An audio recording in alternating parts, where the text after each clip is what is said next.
Okay, now that we know that our instruction isn't our ideal cue, right? Unfortunately, it's our raised voice, it's getting upset, it's the change of tone, it's the third time we say it, and we want to shift away from that. Now let's talk about how to do that. First of all, I don't want you to focus on actually changing the tone. What we need to do is create a cue that is distinct enough to compete with the old one. In other words, we don't want our voice to be the cue anymore. We need to create other environmental cues, physical cues. So first things first, let's create some environmental cues in the house.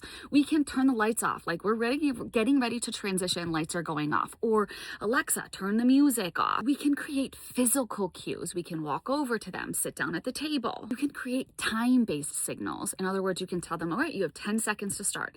This is your one reminder. One that works in my home is actually more of like an executive functioning cue.